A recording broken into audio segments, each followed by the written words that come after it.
Les ingénieurs russes sont les premiers à faire décoller un hélicoptère et dès la Seconde Guerre mondiale, ils fournissent à l'Union soviétique des appareils de combat et de transport à l'efficacité redoutable. Voici de la Genèse à nos jours l'histoire des hélicoptères russes.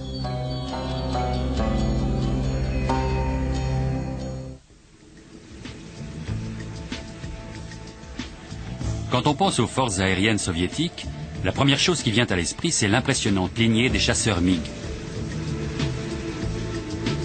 Mais l'industrie aéronautique soviétique a aussi montré ses talents dans le domaine des voilures tournantes, par l'ingéniosité et la robustesse de ses produits qui rivalisent avec les meilleures machines occidentales. Sans doute guidés par la variété et la vaste étendue du territoire, les constructeurs russes comme Kamov ou Mil se sont spécialisés dans les hélicoptères en proposant dans le monde entier des machines aussi différentes qu'efficaces, tant pour des applications militaires que civiles.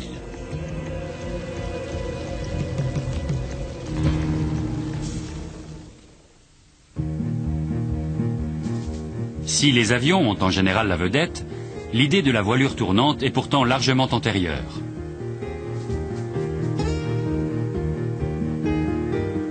C'est Léonard de Vinci, le grand génie de la Renaissance, qui le premier imagina et dessina l'appareil que nous appelons aujourd'hui hélicoptère. C'était il y a près de 500 ans. En 1921, un ingénieur russe du nom de Georges Debodozak est nommé directeur du premier programme de recherche de l'US Army sur le vol vertical. C'est dans le secret d'un atelier de l'Ohio que celui-ci construit alors son hélicoptère. Il est persuadé que son appareil réussira là où tant d'autres ont échoué.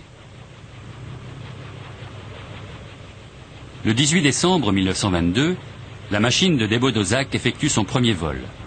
Pendant 1 minute 42 secondes, l'appareil à 4 rotors se maintient en l'air à une altitude qui ne dépasse pas 2 mètres. Au cours des essais suivants, l'appareil emporte jusqu'à 4 personnes et s'élève à 10 mètres. Il établit même un record de durée de 2 minutes 45 secondes. Mais malgré quelques améliorations dans le système de pilotage, l'US Army considère que l'appareil est trop complexe et en 1924, le programme est abandonné.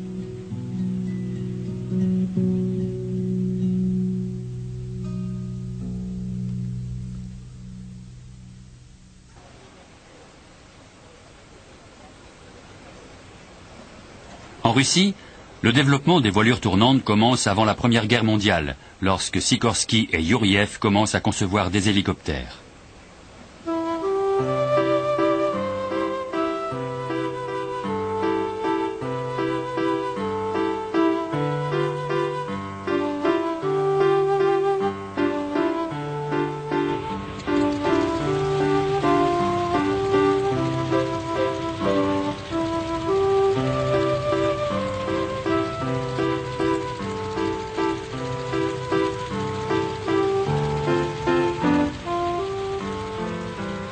En 1919, Sikorsky fuit la Russie et la Révolution et vient s'installer aux États-Unis, tandis que Youriev reste dans son pays et intègre le Tsagi, c'est-à-dire le bureau central russe de recherche aéro et hydrodynamique. C'est là, vers la fin des années 20, qu'il obtient les premiers résultats tangibles.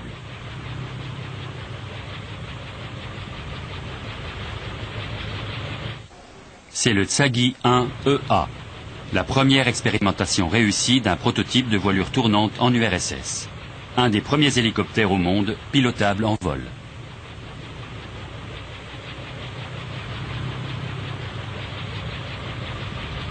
Son rotor principal et ses petits rotors anti-couple sont animés par 2 moteurs de 120 chevaux. Le pilote d'essai est un ingénieur expérimenté, mais ses seules tentatives de pilotage ont eu lieu sur des bancs d'essai du rotor.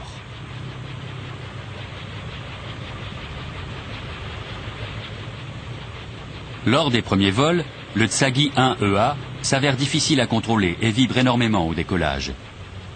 Puis le rotor avant est enlevé et l'hélicoptère réussit à voler pendant 12 minutes à une altitude de 110 mètres.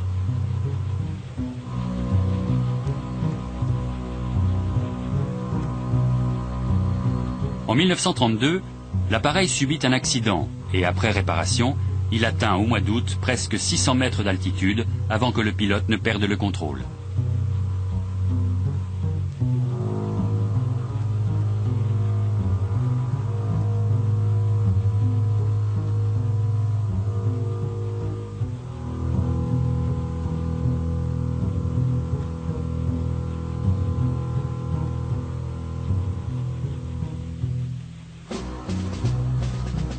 Mais en 1935, Staline va ruiner pour des années les efforts pour le développement réalisés jusque-là. Lors des grandes purges, des dizaines d'ingénieurs aéronautiques sont arrêtés, dont un groupe des meilleurs spécialistes en matière d'hélicoptères.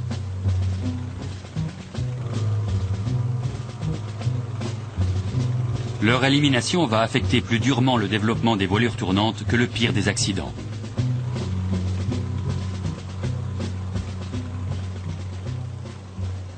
Ce n'est qu'à la fin de la Seconde Guerre mondiale que l'Union soviétique commence à émerger dans ce domaine.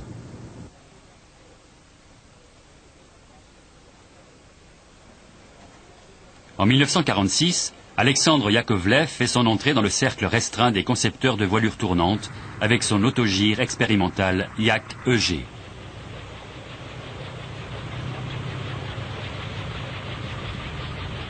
L'appareil comporte 2 rotors coaxiaux, une configuration exploitée plus tard avec succès par le rival de Yakovlev, le bureau d'études Kamov. Les pales sont fabriquées en contreplaqué et en pin, marouflé de toile.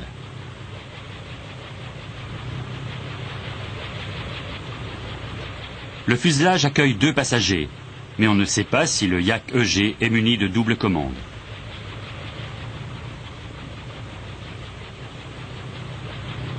L'appareil est terminé en 1947. Les essais en vol sont menés par Tesavrowski, qui effectue 75 vols, soit un total de 20 heures en l'air. Certes, le Yak-EG vole effectivement, mais les ingénieurs pensent que son centre de gravité est situé trop en arrière, et la queue est donc supprimée.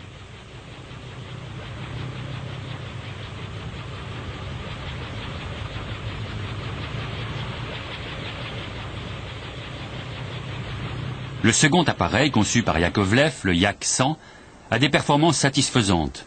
C'est en fait une copie conforme du Sikorsky S-51 américain. Il est muni d'un unique rotor tripale et le moteur est monté verticalement au-dessus du pilote. L'appareil sera construit en 2 versions différentes, une machine d'entraînement biplace en tandem et une version de transport avec un pilote à l'avant et de la place pour 2 passagers ou du fret à l'arrière. En 1948, une compétition oppose le Yak-100 de Yakovlev à des appareils conçus par Kamov et Mikhail Mil. Le Yak-100 affiche des performances honorables, mais pas suffisantes pour battre la machine de Mil, le Mi-1. Mais dans le domaine des hélicoptères, Yakovlev est surtout connu pour son Yak-24. C'est en 1951 que Staline commande un hélicoptère capable de soulever 2350 kg de charge militaire. L'étude du Yak-24 commence immédiatement. Le bureau d'études a 1 an pour livrer le premier prototype. Comme le Yak-100, le Yak-24 ressemble étrangement à un autre hélicoptère américain, en l'occurrence au birotor de Frank Piasecki.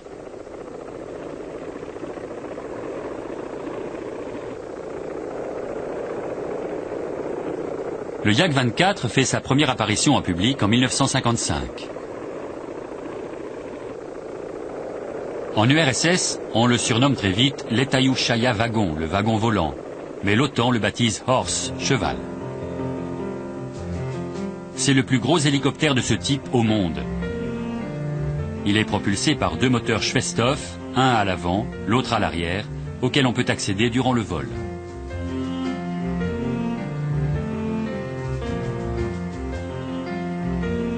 Dans les années 50, le Yak-24 devient l'un des appareils de transport militaire les plus courants en Union soviétique. Il peut emmener 40 hommes équipés ou 3,5 tonnes de chargement.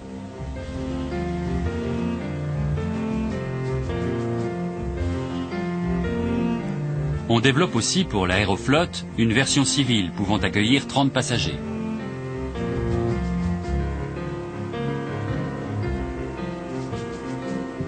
Sur ce modèle, la porte arrière est supprimée et elle est pourvue d'un compartiment capable de recevoir 150 kg de bagages. Une échelle pliante permet aux passagers d'accéder à la cabine. Mais ce Yak-24 peint aux couleurs de l'aéroflotte n'entrera jamais en service commercial.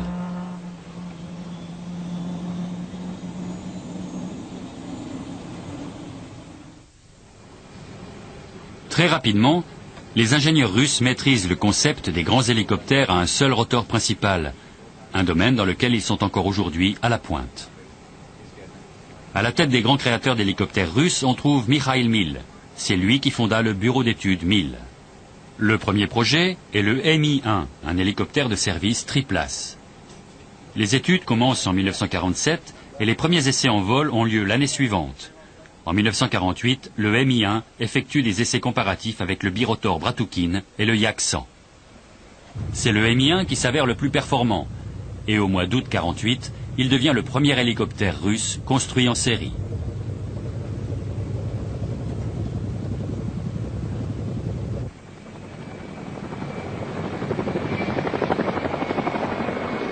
En 1951, Mil améliore le Mi-1 et en dérive un appareil un peu plus grand, le Mi-2.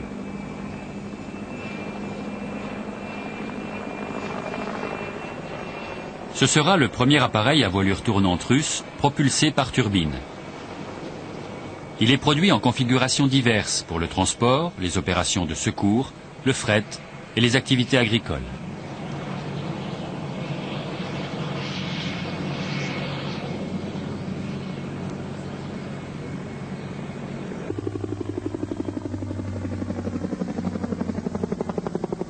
Les exploitations agricoles soviétiques bénéficient largement de l'apport de l'hélicoptère.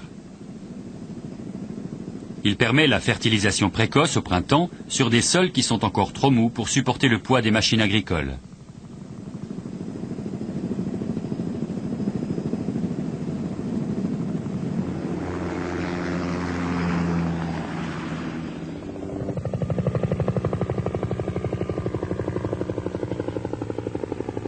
Mais Staline veut que la production d'hélicoptères se développe rapidement et Mil se lance dans un nouveau défi qui aboutit au Mi-4.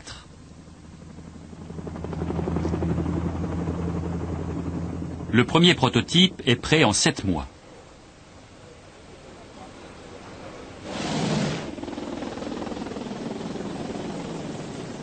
Le Mi-4 offre une capacité d'emport 4 fois supérieure à celle du Mi-1. Il peut accueillir dans son fuselage un petit véhicule militaire léger ou 14 hommes en armes. Il deviendra le premier hélicoptère armé soviétique. Au premier abord, le Mi-4 apparaît comme une copie du Sikorsky S-55 américain. Mais à regarder de plus près, on constate qu'il est beaucoup plus gros. En fait, les pales mesurent 5 mètres de plus que le S-55 et la masse maximale au décollage est 2 fois plus importante.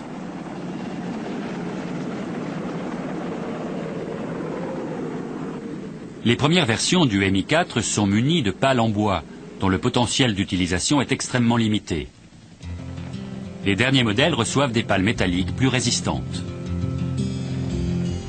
L'altitude en charge du Mi-4 est exceptionnelle. En 1956, l'appareil bat 3 records mondiaux, dont un vol au cours duquel il soulève une charge d'1 tonne à une altitude de 7600 mètres.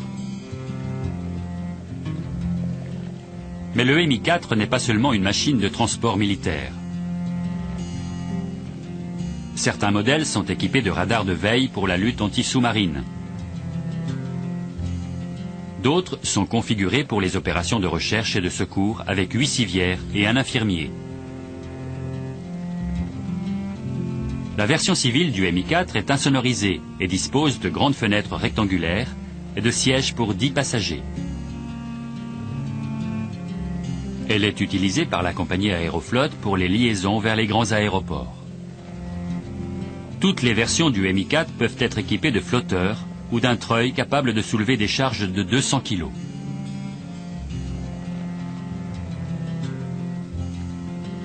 Avec le succès de cette machine à tout faire, les dirigeants soviétiques commencent à percevoir les avantages de l'hélicoptère. Un appareil qui ne nécessite pas de longues pistes en béton est particulièrement appréciable en Russie où le climat et le terrain sont rudes.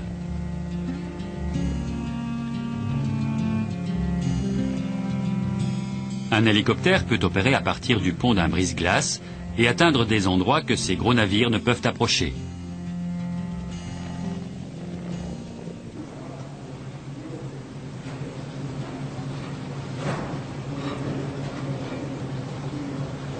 Au fur et à mesure que les capacités des appareils à voilure tournante s'améliorent, les exigences s'accroissent. Les Russes ont besoin d'hélicoptères capables de soulever des charges plus importantes et plus volumineuses, des machines pouvant voler plus loin et plus vite que des appareils de taille moyenne comme le Mi-4. Pour Mil, ces nouvelles exigences sont naturelles et le bureau d'études va créer une impressionnante famille d'hélicoptères gigantesques et puissants.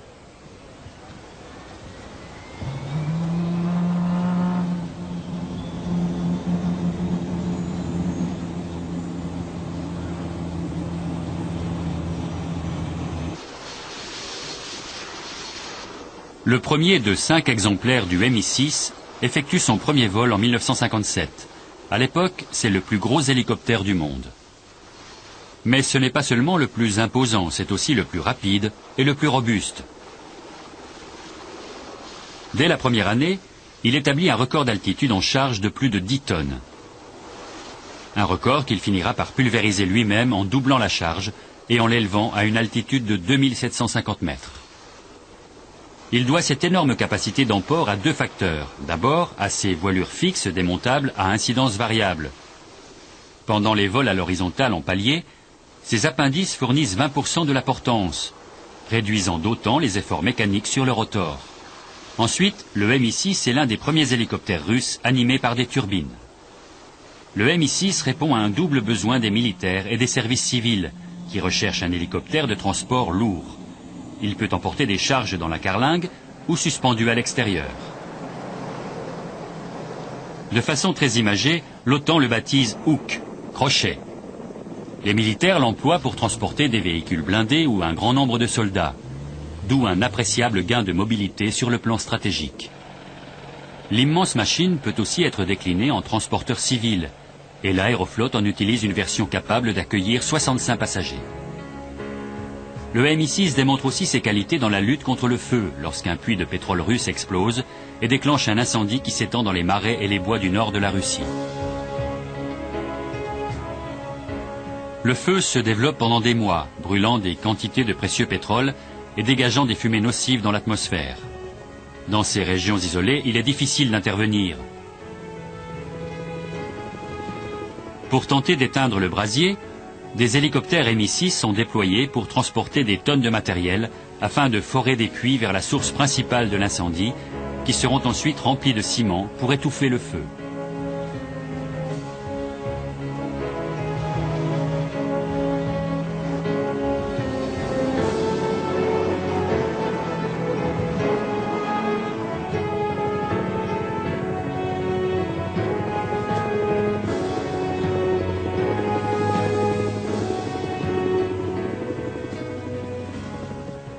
Le Mi-6 va aussi devenir le laboratoire volant Aquarius. Équipé de systèmes de dégivrage pour divers modèles d'hélicoptères Mil, il permet de réduire le coût et le temps nécessaires pour effectuer les essais en vol. Au milieu de ces géants, le minuscule Mi-7 apparaît un peu dérisoire. Et pourtant c'est un appareil tout à fait original en raison de son système de propulsion. Il est animé par des statoréacteurs subsoniques montés aux extrémités des pales du rotor. Et la saga des hélicoptères Mil se poursuit avec l'apparition d'une nouvelle machine à succès, le Mi-8. Ce n'est pas un géant comme le Mi-6, mais sa polyvalence en a fait l'hélicoptère le plus construit au monde. Prévu comme un dérivé à turbine du Mi-4 Hound, la nouvelle machine va très vite se transformer au point qu'il ne restera finalement pas grand-chose du prototype initial. Le nouvel appareil conserve les rotors, la transmission et la queue de son prédécesseur, mais tout le reste est nouveau. Les moteurs sont placés plus haut sur un fuselage agrandi, offrant plus d'espace à l'intérieur. À l'origine, le prototype du Mi-8 ne comportait qu'une seule turbine et un rotor quadripale. En 1962, un second prototype fait son apparition, animé par 2 turbines. Et en 1964, une autre version est équipée d'un rotor à 5 pales. C'est ce modèle qui sera adopté par les forces du pacte de Varsovie comme hélicoptère de transport standard de classe moyenne.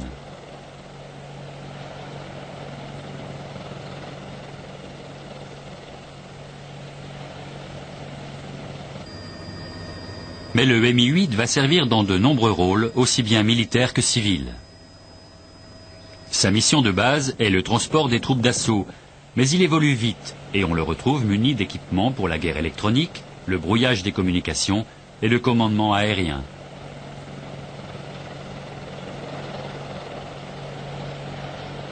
Les portes arrière permettent d'utiliser toute la largeur interne du fuselage pour des charges volumineuses comme des véhicules militaires ou des pièces d'artillerie. La plupart des Mi-8 sont armés, habituellement avec des roquettes et des mitrailleuses sur affût pivotant.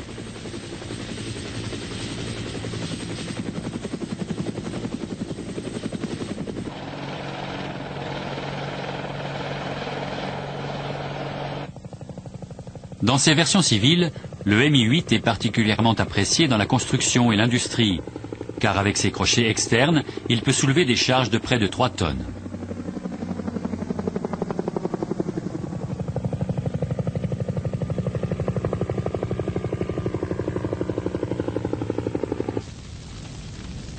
Le Mi-8 est aussi idéal pour la lutte contre les incendies. Son crochet externe permet de déposer les pompiers dans des zones impossibles à rejoindre par la route. Un de ses gros atouts pour les opérateurs militaires ou civils est son pilote automatique ultramoderne. De plus, son système de contrôle sur 4 axes offre une grande précision en roulis, tangage, lacets et en altitude, même dans les conditions de vol les plus délicates.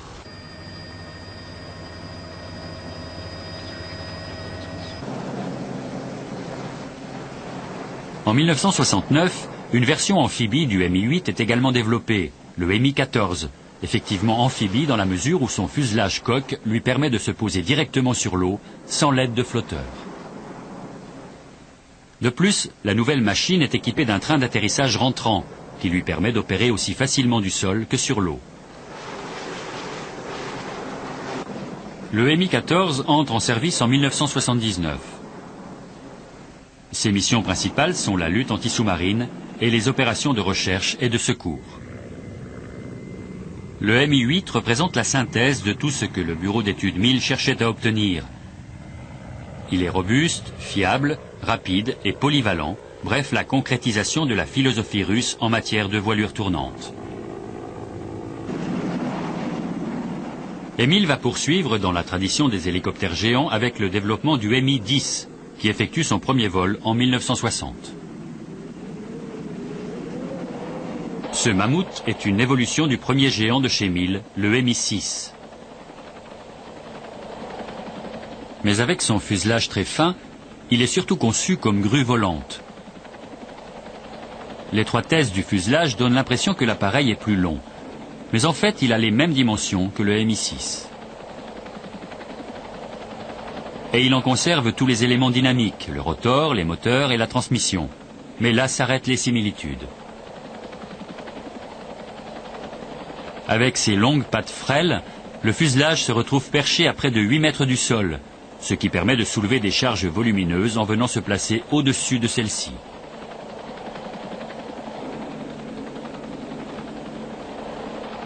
Le Mi-10 dispose aussi d'un système interchangeable de plateformes munies de roulettes qui peuvent être chargées de fret et fixées sous le fuselage pour le transport.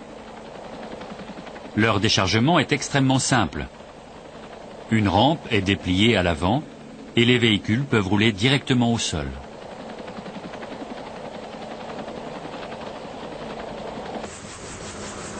Ce système de plateforme permet de charger environ 12 tonnes et dans son fuselage, le Mi-10 peut encore recevoir du fret ou jusqu'à 28 passagers.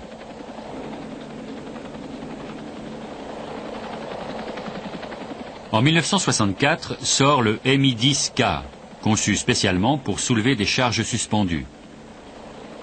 Cette nouvelle version de la grue volante est animée par des moteurs plus puissants et les jambes d'atterrissage ont été raccourcies de 2 mètres. Une cabine spéciale orientée vers l'arrière abrite le second pilote. De là, il peut contrôler entièrement et la charge et l'hélicoptère. Le Mi-6 et le Mi-10 sont incontestablement des hélicoptères géants, mais leur caractéristique la plus impressionnante est leur unique rotor principal. Le défi suivant pour MIL est le Mi-12, un birotor qui reste aujourd'hui encore le plus gros hélicoptère jamais construit au monde.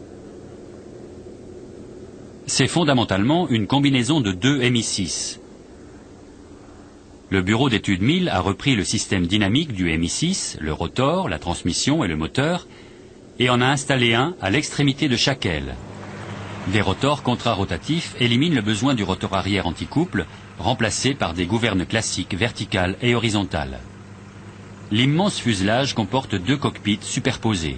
En bas, le pilote, le mécanicien de vol et l'ingénieur électrique. En haut, le navigateur et l'opérateur radio.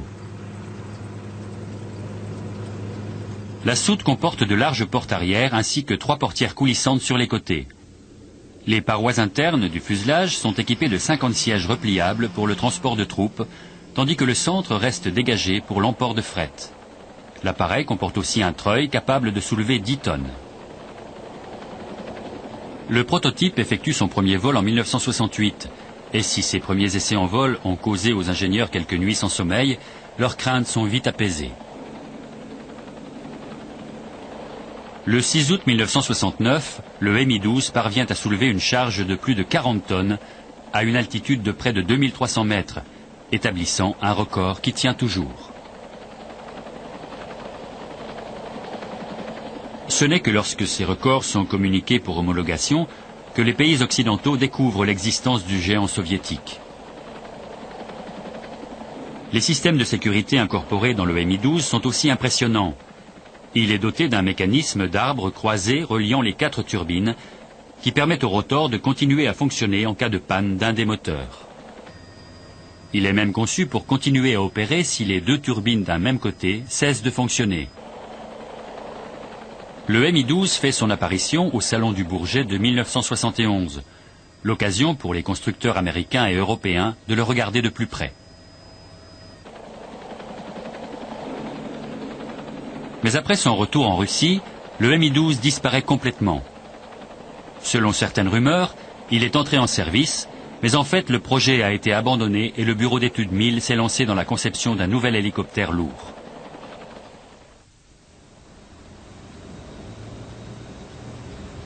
Cette fois, les ingénieurs reviennent à la formule du rotor unique.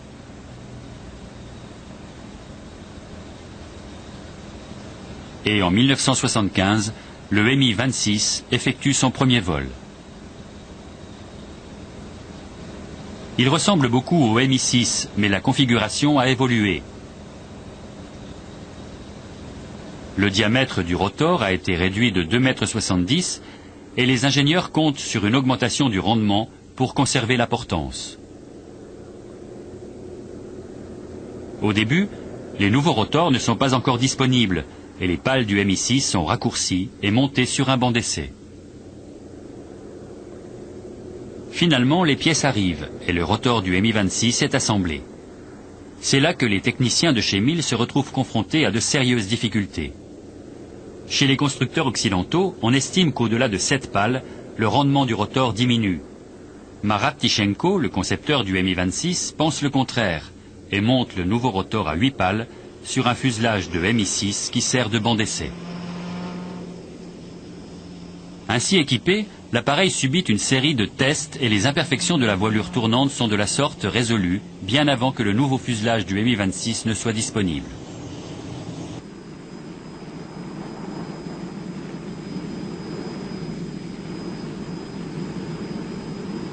Le rendement du nouvel appareil s'avère de 4% supérieur à celui du Mi-6. Son groupe moteur s'avère pratiquement 2 fois plus puissant que celui du Mi-6, ce qui lui donne la capacité de soulever jusqu'à 20 tonnes, 66% de plus que son prédécesseur.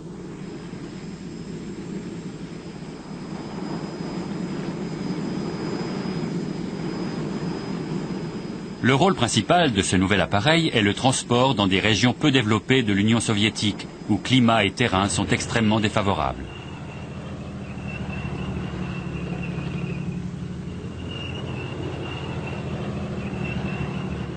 Le Mi-26 est utilisé par les militaires dans de nombreux types de missions, notamment le transport de troupes et d'équipements et l'évacuation des blessés.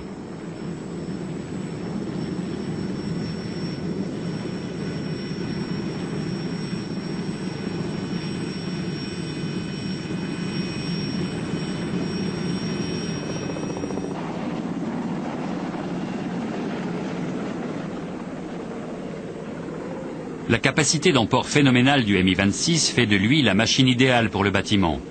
On voit ici un Mi-26 déposer un groupe de climatisation de 10 tonnes sur le toit d'un hôtel de Moscou.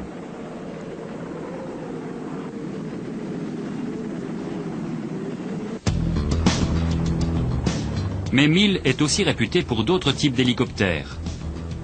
Le plus connu en Occident est incontestablement le légendaire gunship Mi-24 Hind. Conçu à l'origine pour déposer 8 soldats prêts au combat sur le champ de bataille, il est pourvu d'un armement purement défensif. La doctrine militaire soviétique de l'époque ne prévoit pas d'hélicoptère d'attaque spécifique. Les ingénieurs doivent donc combiner l'armement d'une machine d'attaque avec les dimensions et le blindage nécessaires au transport de troupes.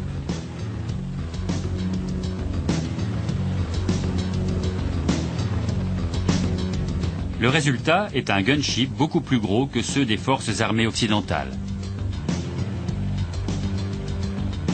Bien que plus petit que le Mi-8, le nouvel appareil peut transporter 12 fantassins en armes, qui peuvent sortir rapidement grâce aux larges portières.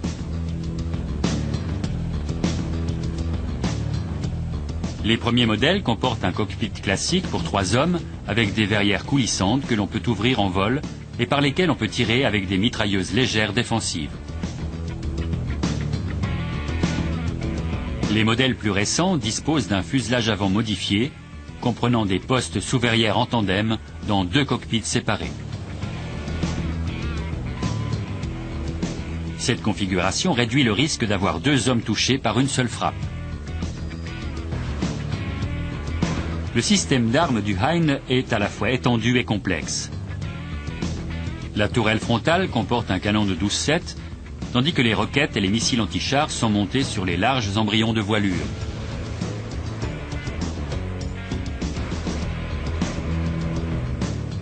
Grâce à ce puissant système d'armes, le Hind peut remplir plusieurs types de missions.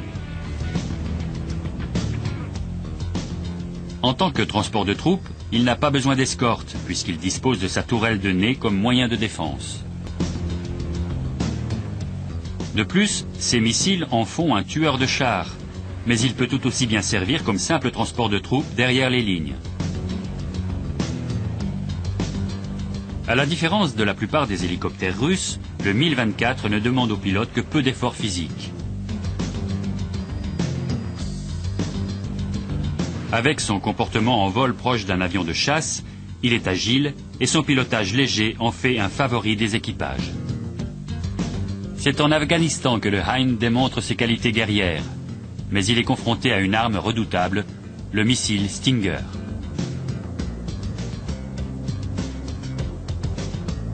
Petit et facilement transportable, le Stinger est une arme parfaite pour les moudjahidines. Ils peuvent sortir de nulle part et faire feu.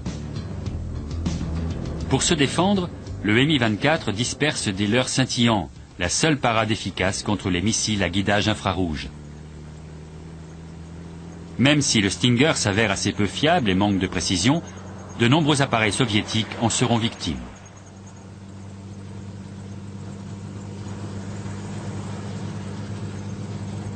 Mais en dépit de cette opposition aussi acharnée que furtive, le Mi-24 se montre vaillant et confirme sa réputation d'excellent hélicoptère de combat.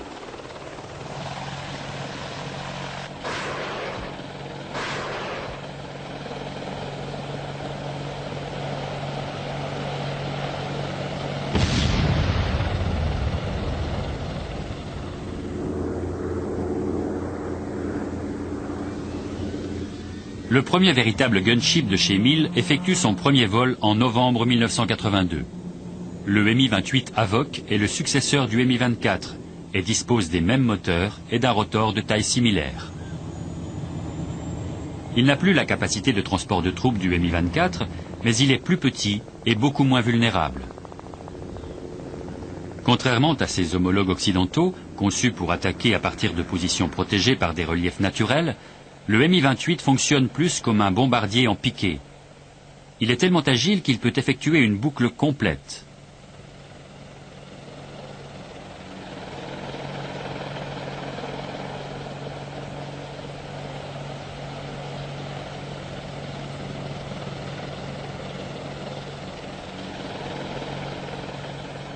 Son armement est impressionnant, avec notamment un canon à vent de 30 tirant 900 coups à la minute.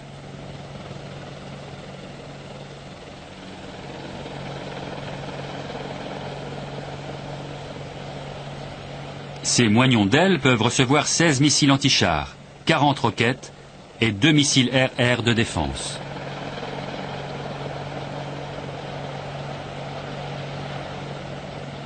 Le Mi-28 peut donc infliger des dommages considérables à l'adversaire, mais il est aussi conçu pour bien protéger son équipage au cas où il serait gravement touché. Le train d'atterrissage et les sièges sont conçus pour protéger les occupants en cas de crash lorsque l'appareil s'écrase au sol à la vitesse de 15 mètres secondes. Si les réservoirs sont touchés, ils ne fuient pas, n'explosent pas et ne prennent pas feu. Si l'équipage doit sauter en parachute, les portes et les voilures sont éjectées. Et s'il est bloqué à l'intérieur, des coussins gonflables se déploient au niveau des portes.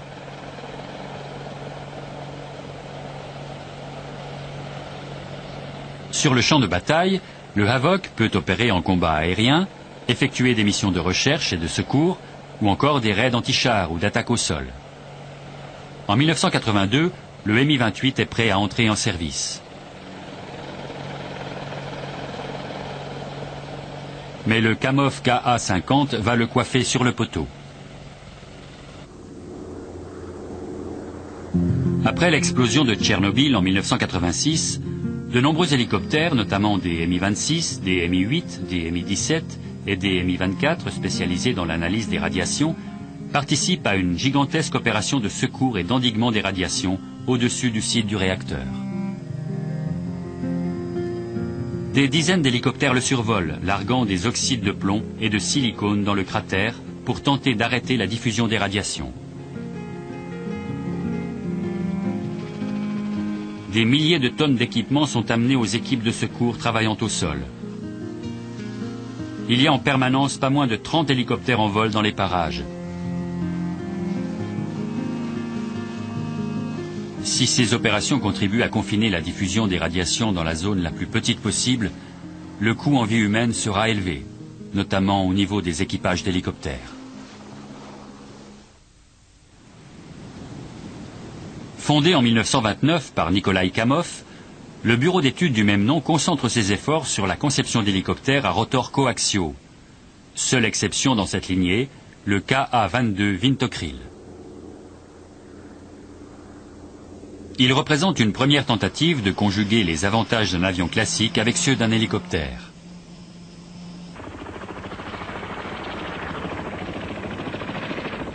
Il combine le fuselage d'un avion de transport avec des rotors animés par turbopropulseurs sur chaque aile.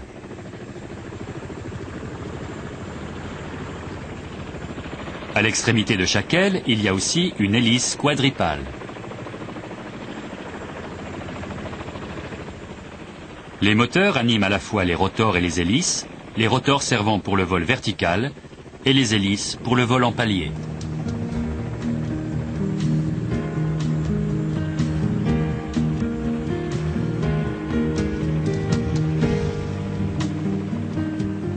Le Ka-22 établit un certain nombre de records, notamment celui d'altitude en charge, avec 16 tonnes et demie, élevé à une altitude de 198 mètres. Un seul Ka-22 sera finalement construit. La machine se montre peu pratique, tant pour les militaires que pour les opérations civiles.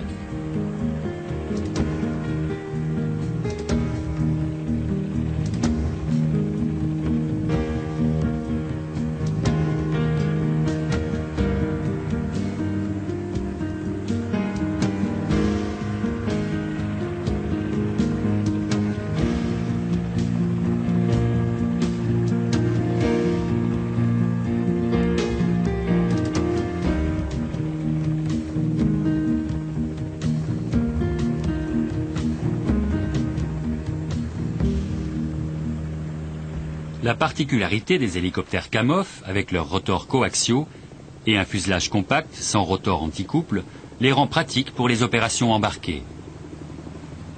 Placés l'un au-dessus de l'autre, les rotors tournent dans le sens opposé. Le couple est donc annulé et le rotor de queue devient inutile. Animé par 2 turbines, le KA-25 est bien équipé avec des commandes de vol assistées, un système de communication et de navigation tout temps et un mécanisme d'autostabilisation. Il comporte également un système d'alimentation de carburant indépendant pour chaque moteur, un avantage rare sur les hélicoptères russes. Ces appareils sont couramment en service sur les porte-avions et les croiseurs, mais on les trouve aussi sur des bases terrestres. Le Hormone B est essentiellement un système d'acquisition de cibles, un nid de corbeaux volants. Son radar fournit les données de guidage aux missiles lancés à partir des navires de surface ou des sous-marins. Le Hormone A est muni de systèmes de surveillance électronique, comprenant radar, sonar et détecteurs d'anomalies magnétiques. Le Hormone C est la version de recherche et de secours en mer. Il peut accueillir jusqu'à 12 passagers ou des civières. Il comporte aussi un projecteur puissant et un haut-parleur extérieur, un récepteur de localisation, un treuil et des réservoirs de carburant auxiliaires. La plupart des KA-25 sont équipés de bouées gonflables de secours placées sur l'un des 4 trains d'atterrissage. Si le pilote doit sauter dans l'eau, ces bouées se gonflent automatiquement. Le KA-29 Helix est un appareil de transport de troupes d'assaut prévu pour amener des soldats au rivage lors des débarquements. Son armement comprend des paniers lance-roquettes et un canon avant rétractable. Contrairement à la majorité des hélicoptères, les portes latérales ne coulissent pas, mais sont montées sur charnière, permettant aux 16 soldats à bord de débarquer très vite. Voici le KA-32, un hélicoptère de service général simplifié, prévu pour les opérateurs civils et les forces armées. C'est un véritable appareil tout-temps.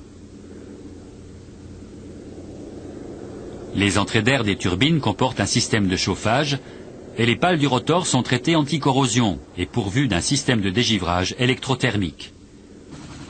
Enfin, le pare-brise dispose d'un système de dégivrage. La polyvalence du KA-32 est impressionnante. Son autonomie et ses capacités tout temps sont particulièrement appréciées dans les missions de recherche et de secours.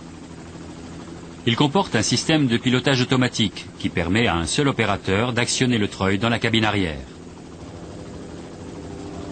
En plus du treuil de sauvetage ordinaire, le KA-32 peut larguer un radeau aux personnes en difficulté dans l'eau. À l'intérieur, il accueille 16 passagers assis ou 4 blessés sur des civières. Le KA-32 est utilisé par les Suisses pour le sauvetage en montagne et la marine russe s'en sert pour les opérations de sauvetage en mer.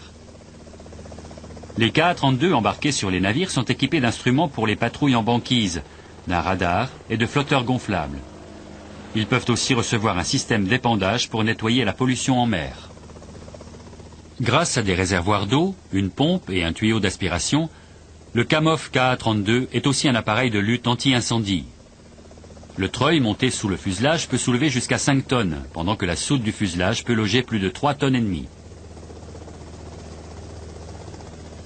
Ces propriétés en font la machine idéale pour les opérations forestières en Nouvelle-Zélande, où le KA-32 sert à soulever les troncs d'arbres dans les zones éloignées. Kamov a démontré ses capacités à concevoir et produire des hélicoptères lourds et des machines taillées pour la mer. Mais en juillet 1982, le bureau d'études apporte aux militaires russes l'hélicoptère d'attaque de haut niveau tant attendu. Dès l'adoption par l'armée russe du Mi-24, les firmes Kamov et Mil ont mis leurs ingénieurs au travail pour la conception d'un hélicoptère d'attaque de nouvelle génération. Et Kamov a proposé le KA-50 Black Shark, le requin noir. Il effectue son premier vol en 1982. C'est un des hélicoptères les plus modernes du monde. Son agilité, sa puissance de feu et son blindage épais ont été déterminants dans la compétition qui l'opposait au Mi-28. Le KA-50 étant monoplace, les ingénieurs ont incorporé de nombreux systèmes automatiques, y compris un viseur sur casque, un afficheur tête haute et un système de navigation assisté par ordinateur. Tout en conservant la configuration traditionnelle de Kamov, les rotors coaxiaux, le Black Shark utilise au mieux la plage de puissance de ses moteurs, ce qui améliore l'accélération et la vitesse, et augmente le plafond opérationnel. Mais le plus impressionnant reste l'étonnante agilité du requin noir. Son système d'armes est une combinaison redoutable avec 16 missiles à guidage laser. Il est aussi équipé de 80 roquettes air-air que l'on peut tirer à près de 10 km de l'objectif. À tout cela s'ajoute une mitrailleuse de 7,62 montée sur le côté droit du fuselage pour le combat rapproché. La précision est garantie, les cibles étant suivies et désignées par des avions de surveillance.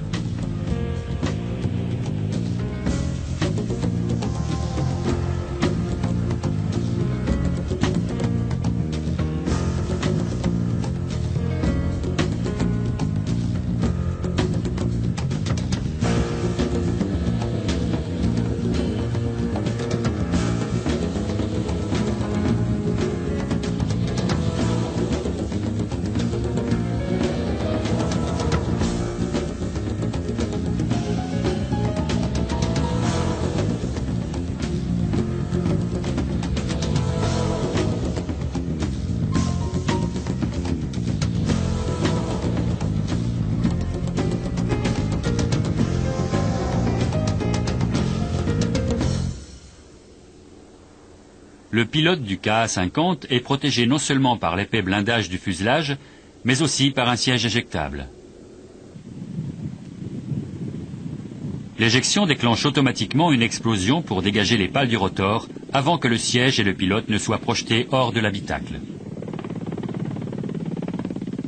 Le Black Shark est très efficacement blindé et peut encaisser les coups les plus rudes.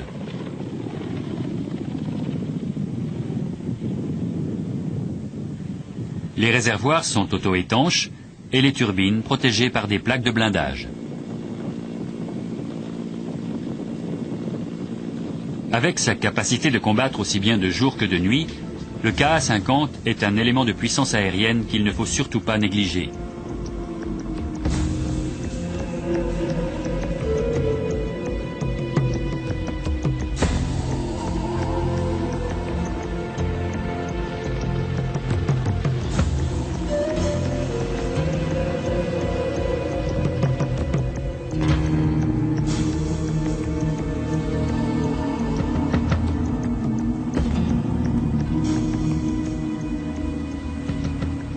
L'arsenal d'hélicoptères russes est ainsi passé des curieuses machines du début du siècle, à peine capables de se soulever elles-mêmes, à des machines de combat de haute technologie, qui assurent à l'industrie des voilures tournantes russes un avenir certain.